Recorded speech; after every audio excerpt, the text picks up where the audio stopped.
Toshkent Qo'ylardagi mebellarimiz tugadi, hurmatli obunachilar. Bu joyga oshxona mebellarini, shkafini, perxoshkalarni qilib berganmiz. Mebellarimizni ko'rib baho berib qo'yasizlar. Hop, bir chekkadan obzorni qilib beraman. Video ozgina cho'zilishi mumkin. Narx-navolarni ham oxirida aytib o'tib ketaman. Hop, bu chekkada dekorativniy oynalarni qilib berganmiz, polkali holatda. Hop, bu yoqda xolodilnigi. Xolodilnik tepasi ozgina to'g'ri kelmay qoldi. Buni kesib boshqa uстановка qilib beradigan bo'ldik. Bu yoqda рабочий stol bo'lgan, kirmoshinaning tepasi ozgina charchaganman, gapimni adashishim mumkin, hurmatli obunachilar. Bu cheka moykalarni ham tayyor qilib ulab qo'ydik.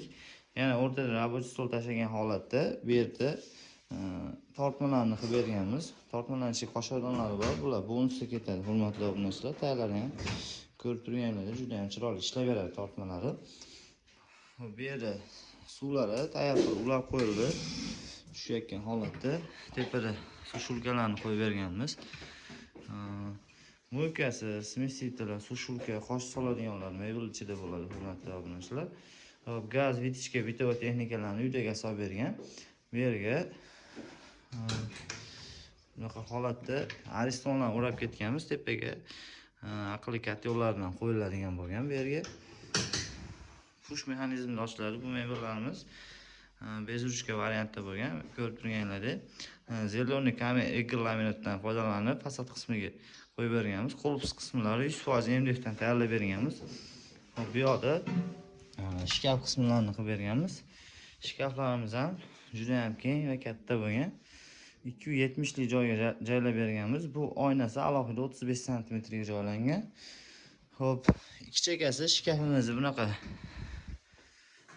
vishilka holatda, o'rtasi polkali holatda, bu chekkasi ham yana vishilka holatda. Tepada 3-etaj ham ancha chuqur.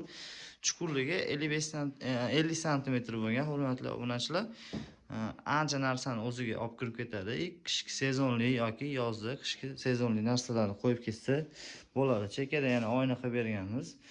Chiroyli suvenir shunisiga narsalar qo'yib foydalansa bo'ladi. Taylari ham kattagina tortma bo'lgan. Ko'rib turganlaringizdek, ancha narsasi sig'ib ketadi. Joylardan juda unumli foydalangan holatda qilib berganmiz. Bu yoqda perxoshkasini qilib berganmiz.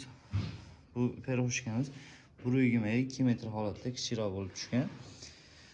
Taylari polniy ikki qator polka holatda bo'lib ketgan. Tortmalari vakuumli, polniy. Xo'p, bu mebellarimizni общий summasiga keladigan bo'lsa, shunaqa ikkita oynasi bilan mo'yka, smesitel, sushulkalar ichida общий summasi 26 million 200 ming so'mga tayyor bo'ldi. Mebellarimiz yoqqan bo'lsa aloqa chiqarasizlar. Rahmat hammaga.